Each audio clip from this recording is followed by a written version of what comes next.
Hey guys, and welcome back to another video. So today I'm finally going to be ranking the original 62 Goosebumps books. I said I was going to do this a while ago, but unfortunately I wasn't able to get all the Goosebumps books until just now. I just read the last one that I needed today, and I'm going to be ranking them all. So let's just get into this. Remember, this is just my opinion. These aren't facts. But coming in at number 62, this is one that a lot of people are going to disagree with because I know this is kind of a fan favorite. But this is The Haunted Mask. I just found this one kind of boring. I feel like they should have taken the mask thing further, instead of just making her scare people. I think it would have been cool if she actually tried to kill people, that kind of stuff. I think that would have been a lot cooler. So yeah, this book, I think it could have been really good, but it just wasn't that great. Coming in at number 61, we have You Can't Scare Me. This one, I don't really like this one for the same reason as I don't like The Haunted Mask, because, well, this one, it was just boring. Nothing really happened in it, and you didn't even get to see the monsters until, the last page of the book. It was kind of just not that great, honestly. But although, the reason I do like this one better than The Haunted Mask is because I really like the characters in this one, the main group of characters. And I wasn't a huge fan of the characters in The Haunted Mask, other than, Carly Beth, I guess. So anyway, coming in at number 60, we have Chicken Chicken. Not usually considered the greatest of Goosebumps books.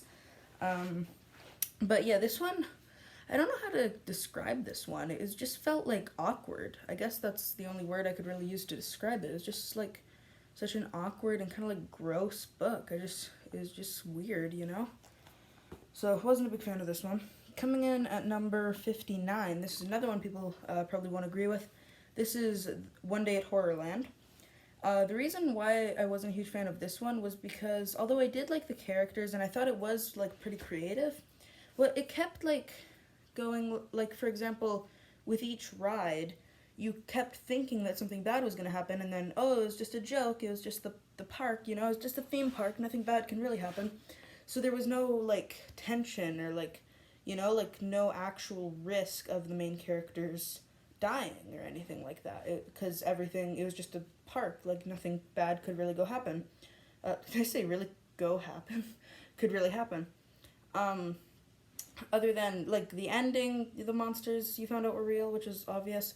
The ending was super cheesy and lame, and I don't even really understand it. They had to, pinch the monsters to kill them. It was pretty dumb. Not a huge fan of this book. Anyway, coming in at number 58, we have How I Learned to Fly. This one was not too bad of a book, as a whole. It wasn't a it was okay to read. It's just not much really happened in it, and it kind of, I don't know, it just kind of I don't know how to explain it. It just kind of went off course. It didn't really know what it was doing. This book didn't know what it wanted to be. So wasn't a huge fan of this one. Just kind of boring. Coming in at number 57, we have Say Cheese and Die Again. I was really, really disappointed with how this book turned out because I love the original Say Cheese and Die. That was a really good one. But this one, it just didn't work for me.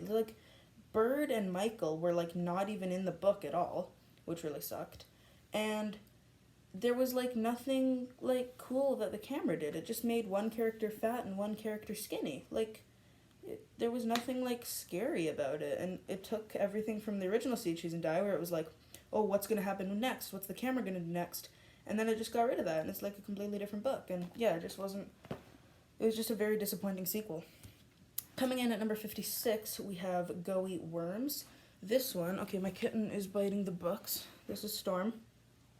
You might have seen her on my Instagram if you follow me there. Okay, I'm gonna need you to go away, Storm. So this is Go Eat Worms. This one also was just kind of boring. It was better than You Can't Scare Me and that kind of thing, but just not much happened in it, and it was just kind of weird. And also the main character was kind of a jerk. I didn't like him at all, so yeah, not a great book.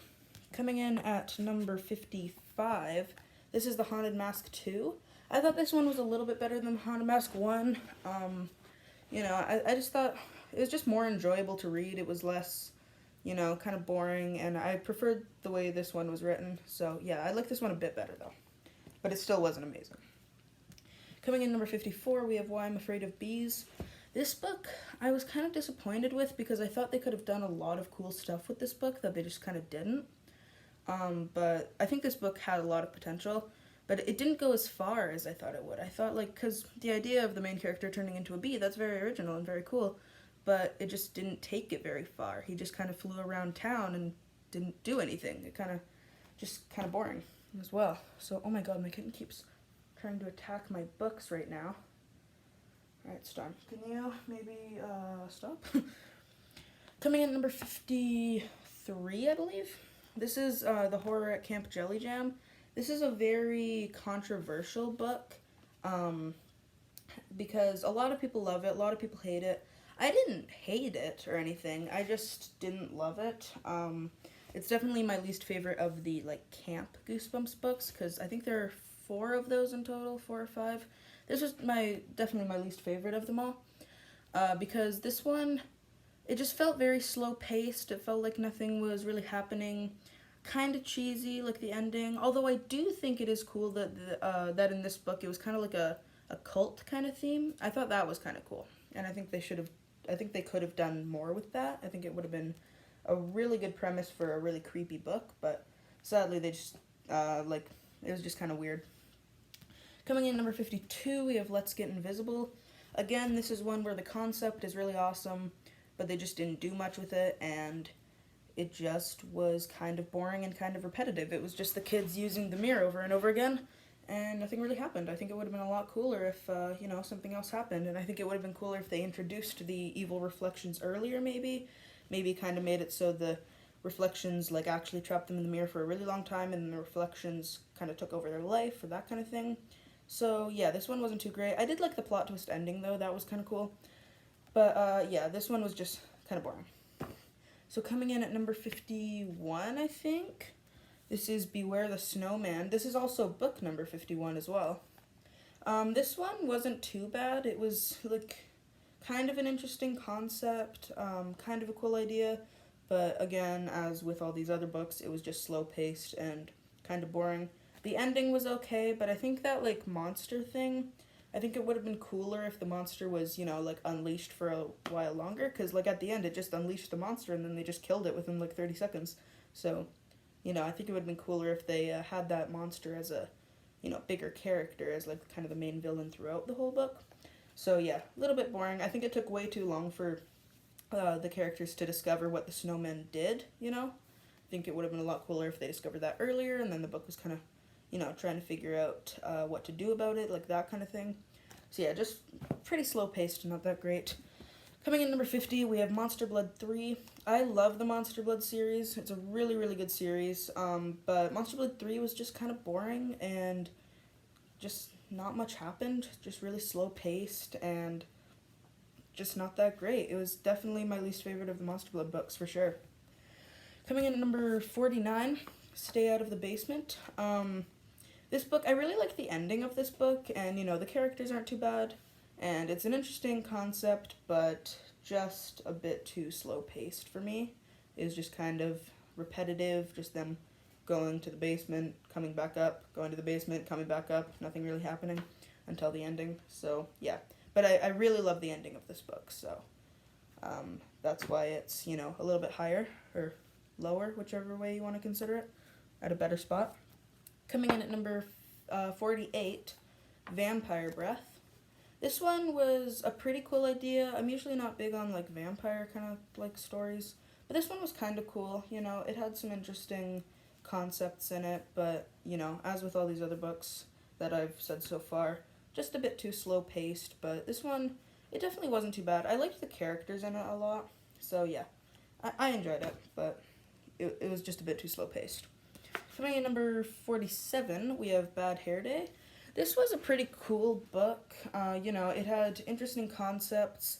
It had, cool characters. A kind of cool, like, villain. It didn't really have a villain, I guess, but, like, kind of did. I guess the rabbit was kind of the villain, but, like, it wasn't really bad. But, not too bad of a book, but just, like, not much happened in it, Not much happened. Coming in at number 46, we have The Barking Ghost.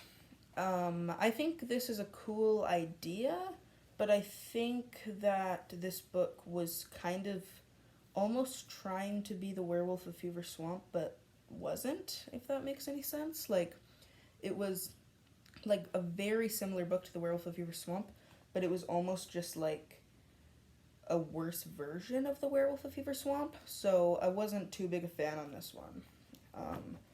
But you know, it was written well though. So coming in number 45, I believe. This is also book number 45, Ghost Camp. This one wasn't too bad. It was kind of slow paced. Interesting concept with the mist turning people into ghosts. That was pretty cool. I enjoyed this one for sure. This was a pretty good book, honestly. And now we're kind of getting into the territory now where it's actually the books are getting better because I don't think there's really any Goosebumps books that I genuinely dislike. There are just ones that are better than others. So this one was a pretty good book. I enjoyed it, but you know, just I think they could have done more with it. Is all. And also the big like monster thing that came out of the ground, that was kind of cheesy and kind of, you know, kind of weird. Next up we have Don't Go to Sleep, which I think this is number 44 we're at now. This one was okay. It was kind of just like a weird version of the Cuckoo Clock of Doom. It was pretty cool. It's a really cool concept for him to like go into different realities and stuff. That's pretty cool. But like I think they could have done more with it. I think they could have made it a lot. I think they could have made some other like realities that were a lot more interesting. So yeah, that's my number 44. So coming in at number 43, we have Calling All Creeps. Again, like I said with the last one, I think they could have done more with this one, and you know, it kind of had a weird ending, but it was an interesting concept for a book, and you know, not too bad. But I think it would have been cool if they introduced the creeps a bit earlier. But pretty good book though. Coming in at number 42, this is The Abominable Snowman of Pasadena.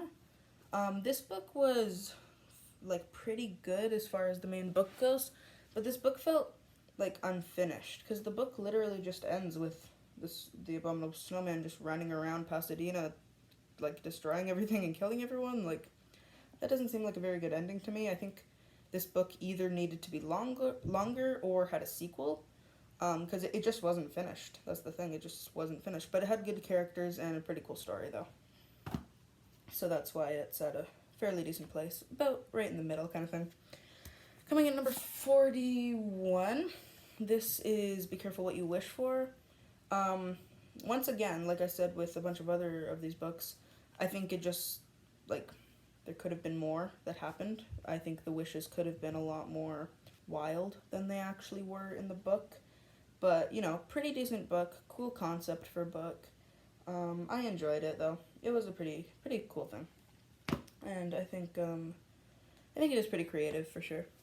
So this is number 40, I think. I'm, like, actually losing track of these. Let me see. 4, 4, 3, 4, 2, 4. Yeah, this would be 40. This is Werewolf Skin. This was a good one.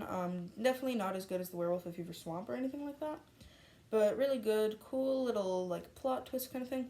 And I had the same kind of thing as The Werewolf of Fever Swamp where it's kind of like a mystery. You're trying to guess who the werewolf actually is, you know. And it kind of ended up being multiple people, I guess. But, you know, pretty cool book, pretty cool mystery book. And I definitely enjoy werewolf books more than vampire books, for sure. So I enjoyed it. I definitely enjoyed it. Coming at number 39, this is A Night in Terror Tower. This one was pretty cool. Like, the plot twist of it, I could really see coming from, like, a mile away. Because early on in the book, it says, what are the names? Sue and Eddie. It says, like, Princess Susanna and Prince Edward. And then, like, from there I knew, like, oh, the main characters are actually the princess and prince. Like, you know, that's obviously the plot twist, and it was. And it was just really obvious, which kind of, like, it didn't ruin the book, but I think it would have been cooler if the plot twist was less predictable. But it was a really cool concept for a book, you know, kind of a, they're kind of being chased throughout the book. They had to just get away from that with, while traveling through time as well. So that was pretty cool. So yeah, really good book, really good book. And then coming at number 38, we have The Headless Ghost. This one was pretty cool, you know, pretty, like, not a super original concept, you know, kids exploring a haunted house, that kind of thing, you know. It was kind of a cool plot twist at the end. That was pretty interesting. Yeah, pretty cool book. I enjoyed it, and I thought it was an interesting concept, but definitely not the most original thing, but that didn't make it any, like, worse of a reading experience, I suppose. And then coming in at number, I want to say 37, this is Monster Blood 2. This book was definitely better than Monster Blood 3, for sure. You can definitely tell, because this book is a lot, like, at a higher spot on my list than Monster Blood 3 was. Should I say higher or lower? I don't know what to say, because the numbers are going lower, but the quality is getting higher. So, I don't really know. I'm just going to call it higher. I'm going to say if it's higher, then it's better. If it's lower, then it's worse. So this is at a much higher spot than Monster Blood 3. And that's because, well, Monster Blood 3 really kind of changed the formula of it a lot. But Monster Blood 2 kind of stuck with the original thing, you know, in most ways. But in this one, the monster blood itself wasn't really the enemy. In this one, you know, Cuddles was the enemy, the hamster. Pretty cool idea, but I really hate the character of Conan, and this is the book where, you know, he gets introduced. So I really hate him, and I think it would have been cool if they killed him off, but I guess they don't really do that in Goosebumps books, you know. But, you know, pretty good book, though. Definitely just not as good as the original. Although, oh, I forgot to say about Monster Blood 3 as well. It also had Conan in it. He's obviously a really bad character. But it also had Kermit in it, who I also really hate, especially in that book. He wasn't as bad as Monster Blood 4, but in that book he was really bad. So coming in at number... Oh, I can't even remember anymore. Either 36 or 35, I don't really know. But coming up next, we have... oops, never mind. Okay, we have The Haunted School. This was a cool book, but, like, I really like the idea for it. It's a really cool concept. It had a cool plot twist. It had, you know, it was cool, but it was a little slow-paced, and, you know, not a lot happened in it. But it was a good book, though. It was a good book nonetheless, and I enjoyed it for sure. I definitely enjoyed it. And I like the characters in it as well. And yeah, it's just a really cool concept. Coming in at whatever number we're at now, I want to say like 35 maybe, I'm not really sure. This is Revenge of the Lawn Gnomes. This is a book that I didn't really expect to enjoy. I kind of thought this book would be kind of dumb, but it was actually cool. It was actually a cool concept for a book. I didn't love the ending. I wasn't a huge fan of the way they defeated the lawn gnomes, like with the dog whistle or whatever. I didn't really like that. But throughout the book, it was pretty cool.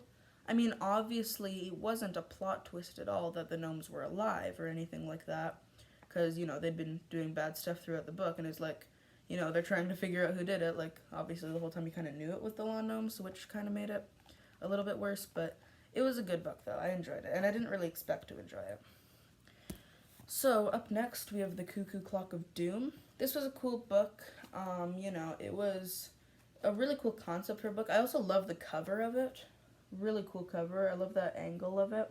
I'm not going to be taking covers, like, I'm not going to be using that as a criteria for the book. I'm just using, you know, what's inside the book. But the cover is really cool, though. And the story is really good. I also thought it was a bold decision to sort of kill off the little sister. I don't know if you can consider it killing her off if she was never born. It's hard to explain. You'd have to read the book to understand what I mean. But basically, he kind of makes it so the sister was never born, I guess. So does that count as killing her? It's kind of in between. Kind of just more like erasing her. And then up next we have Attack of the Mutant. I know this is one that probably a lot of people would put a lot higher. I know this is like a super like fan favorite one that a lot of people think of as their favorite Goosebumps book a lot of times. But it was a good book. I really understand why people like it. But I wouldn't say it was my favorite because it was a little slow paced and it wasn't amazing. The plot twist was pretty obvious, to be fair. The plot twist that the little girl was the mutant, that was pretty obvious the whole time. So yeah, it was a cool book, but I think that it's a little overrated as far as like, you know, like the community thinks of it. So it was a really good book though, for sure. Coming up next, we have A Shocker on Shock Street. The way I see it, this is just a way better version of One Day at Horrorland, to be honest. There's actual, like, threatening things instead of in Welcome to Horrorland. One Day at Horrorland. Instead of it being, like, a bunch of traps that happen and then it ends up just being fake. In this one, there's actual danger and the characters are actually, like, getting hurt and they're actually, like, at risk here. So this one was a lot cooler. The plot twist was pretty crazy. Really cool book, really cool, really interesting ideas, really interesting concepts for the book. I really enjoyed it. And then coming up next, we have The Blob That Ate Everyone. I'm not even sure what number we're on right now, but The Blob That Ate Everyone. This was a really cool book. Very different from what I expected it to be. I didn't really expect it to be the story that it was, but it was really cool. I kind of wish the Blob was, like, in the story for longer, though, because he didn't really show up until around the end. But it was a good book, and I really liked the plot twist in this one. The plot twist was awesome. So coming up next, we have Attack of the Jack-O-Lanterns. This is another, like, really fan favorite book. This was a really cool one. The plot twist was really cool as well. The plot twist was definitely one that was very unpredictable, which, you know, sometimes there are really unpredictable ones, sometimes the ones are more predictable. But this was a cool book, very cool concept. Some of it was a little bit, like, kind of cheesy, but it was really good, though. I really enjoyed it. Very unique. Coming up next, we have Monster Blood 4. I know a lot of people really hate this book, but I really liked it. It really, really changed the formula of the Monster Blood series, which I did say about Monster Blood 3, but this one, it did it in a good way, you know? Like, it made it so it was actually fast-paced and full of action, and it was really cool. I really enjoyed it. Kermit was a much better character in this one, and Conan was slightly less annoying, I guess. Still annoying, though. And, you know, I liked it. It was cool. It was a very interesting concept for the book. But coming up next, we have Legend of the Lost Legend. This one was really cool. A lot of action in it. A lot of fast-paced kind of stuff. Very, very cool. Very cool concepts for it. Some of it did drag on a little bit, like the part with the giant cats and stuff. That part definitely dragged on for quite a bit, but overall it was a really good book. Then up next we have the classic Say Cheese and Die. A very cool book. As I said about Say Cheese and Die 2, this one was much better because, you know, it keeps you guessing. It's like, what's the magic camera gonna do next? Who knows? You have to wait and see. But unlike Say Cheese and Die 2, the camera did really cool things in this one, you know? The camera, like, it did all kinds of cool stuff. I can't really remember. It made, like, one of them fall down the stairs. It did a bunch of really cool stuff. And I'll definitely want to probably reread this one sometimes. So far, I've only read every Goosebumps book once, as of right now. But I'm probably definitely going to reread either all of them or, you know, just the ones that I really liked. And this one was really good, though. I really enjoyed this one, for sure. And the characters were really good in that one as well. So coming up next, we have the classic Night of the Living Dummy. This one was really cool. Obviously, this is the one with, you know, not really Slappy. Slappy was in it, but not as much. It was mostly, like, Mr. Wood. And I think my cat is, like, clawing at the door right now. But, yeah. Cool concept for a book. Really, like, classic Goosebumps book. This is definitely the most famous Goosebumps book, no doubt. But yeah, I really enjoyed this one. Really good book. The next one, My Best Friend is Invisible. This one was a very interesting concept for the book. It had a very cool plot twist. I really, really enjoyed the plot twist. And yeah, it was just really cool. I don't really know what else to say about it. It was just a really cool book. Then up next, we have My Hairiest Adventure. This one, again, like some of the other ones, I didn't really expect to like this one. I kind of thought, you know, what a weird concept for a book. It wasn't very scary at all, but cool ending, cool plot twist, and just a very unique concept for a book. Very enjoyable. Next up, we have Return of the Mummy. Not quite as good as the original Curse of the Mummy's Tomb, but I always really, really enjoy books where a human is the villain. I always really enjoy those. And because I usually find those scarier in a lot of ways because, like, it's more realistic, I guess. And plus, the humans are, smarter. They can, like, tease their victims, I guess, tease the heroes. They can tie up the heroes and torture them and do stuff like that. With monsters, they just run around and, eat everything. But with humans, they're actually, like, smart and cool, and yeah, I really like this book, but not quite as good as the original, though. Coming in at number whatever, I'm not even keeping track anymore. Deep Trouble 2, another book where the human is the villain. Once again, this is not quite as good as the original Deep Trouble, like how the other one wasn't as good as the original. Usually the originals are better instead of the sequels. That's usually how it works. And this is no exception, but this one was really good, though. Very cool concept. Pretty different from the original Deep Trouble, like as far as the monster kind of stuff goes. But really a good idea for a book, for sure. And then up next we have Night of the Living Dummy 2. I know a lot of people consider this as their favorite Night of the Living Dummy. I personally thought Night of the Living Dummy 3 was the best one. I kind of thought that the Night of the Living Dummy books just got better. This is one of the ones that actually breaks that rule that I was just talking about, where the sequels are actually better, in my opinion. But yeah, this one, it was really, really good, though. It was a really, really good book, and I definitely liked it more than the first one. I did really, really like the first one, but this one was just a bit better. So yeah, I really liked it. Also, this is probably my favorite Goosebumps cover of all time. Very, very cool cover. One of the creepiest covers, for sure. Then up next, we have the original Curse of the Mummy's Tomb. Like I said, love books where the humans are the villains, Yeah, really, really cool book. And, I love books where the monsters and the humans are with monsters and humans. But this one was cool because the monsters were actually the good guys in this one, which was awesome. And Ahmed was a cool villain, he was cool. This also kind of like the horror at Camp Jelly Jam had kind of a cultish theme, which I enjoyed, and very cool characters, a very cool book. And up next we have the original Monster Blood. I absolutely love this book. Monster Blood is such a great series, and one of the reasons I love Monster Blood is because of the character Andy. She is definitely like one of my favorite characters, protagonists throughout the entire Goosebumps series, and this is definitely the book where she really shines the most. Really, really great book. Really great concept. Although I didn't love the ending of it, but it was really good overall.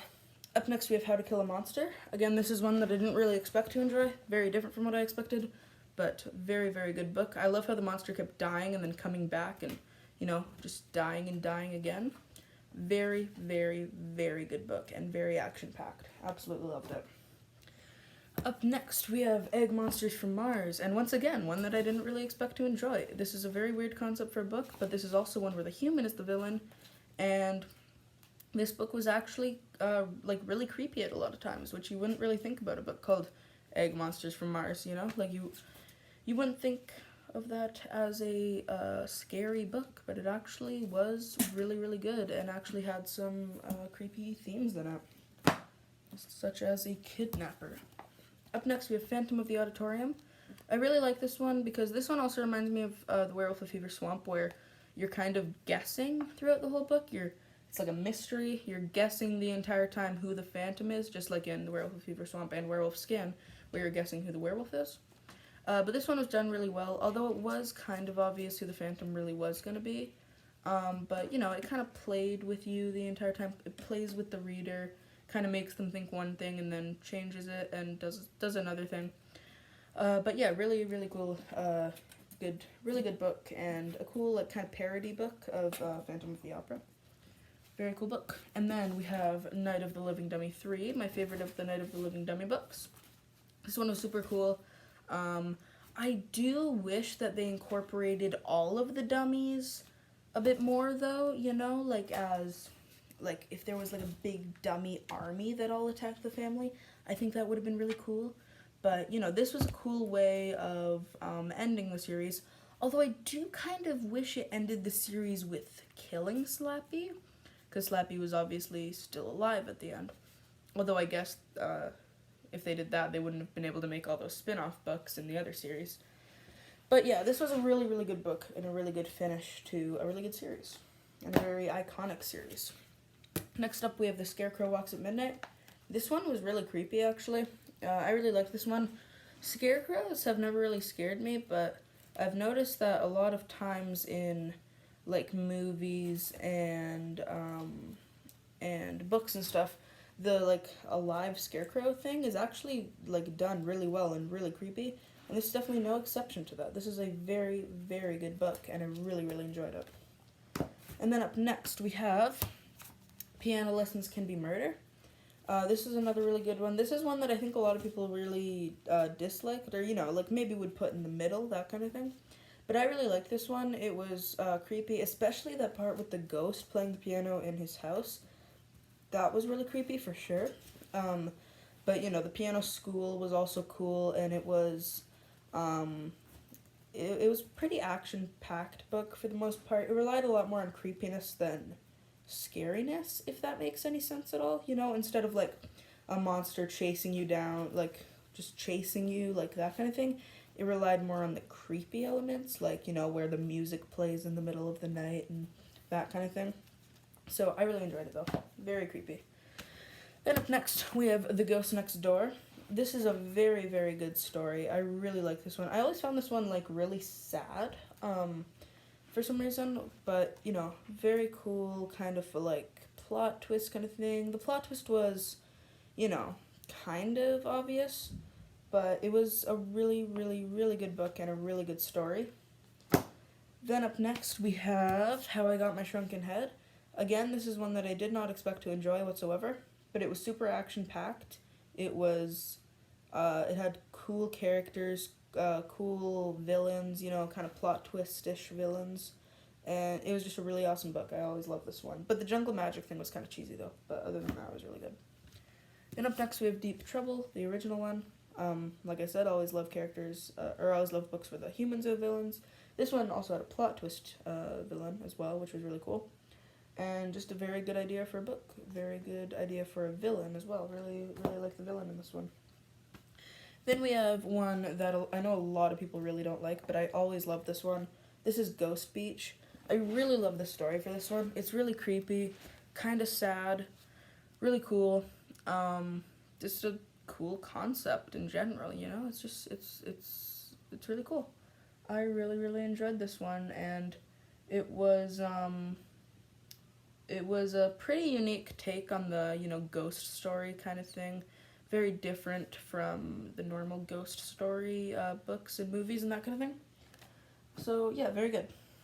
Then up next, we have It Came From Beneath the Sink. Very original concept for one. This one was a lot like Say Cheese and Die, where you were kind of guessing what was going to happen next. In this one, you were guessing, you know, like, what kind of bad luck they were going to have next, you know, and it was like, it was just very suspenseful all the time, how the, you know, what did they call this thing? I cannot remember what this sponge thing was called. I know it had an actual name, though. I think it started with a G, but can't quite remember. But yeah, very, very good book, though, and I really enjoyed the, you know, the bad luck aspect of it. Very cool. Then up next, we have The Beast from the East. This one was so action-packed, and I think this one would make a really good movie as well. It was just like, it was just always full of action, and it had such a creative world in it, and so many creative things. This one was a lot like Legend of the Lost Legend, except I think they did this one a lot better than Legend of the Lost Legend, because it was just so, like, the world that they were in this one was just so full of life, that, like, jungle thing, so many cool hazards, so many cool characters, and the actual, like, beasts themselves were very, very cool characters, and I really, really enjoyed this book. I definitely would 100% recommend this book to anybody who hasn't read it, because this book was not scary. This is more of just an action book than a scary book, but very, very good.